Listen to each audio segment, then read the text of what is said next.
We've been using Spendesk for, it must be coming up for about 2 years now. We were approached kind of out of the blue by Spendesk, and I just thought the idea was very clever, because when you kind of work in an early stage company, all you hear in the finance team is who's got the company card. So you're endlessly passing around this company card, which, as you can imagine, is not the best or safest way to be doing things. And when the company card gets handed back to you in finance, and you say, have you got a receipt? Obviously, they don't have a receipt, because nobody outside of finance really cares about the receipts.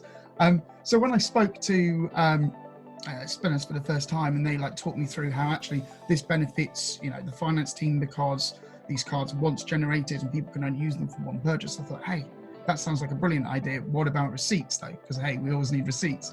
The system, automatically chases people for these receipts. So instead of us being the baddies in the finance team chasing people down, the system does it automatically. It encourages them to upload these receipts.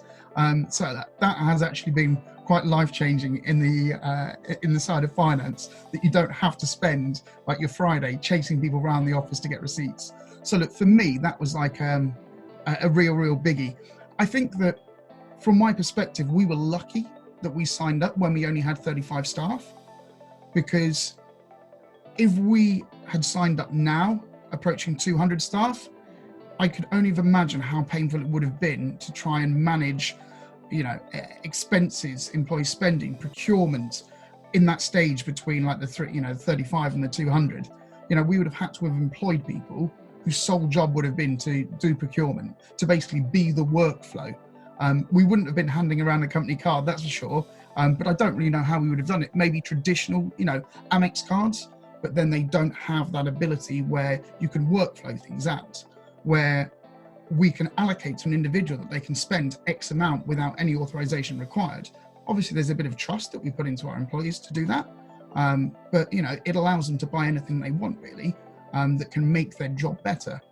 If they want to spend more than that, it automatically workflows out to managers, which again for us is great, because previously in the finance team, it was you were authorizing something for £500, which, a manager really should be authorizing within their team. So yeah, of course you can do that.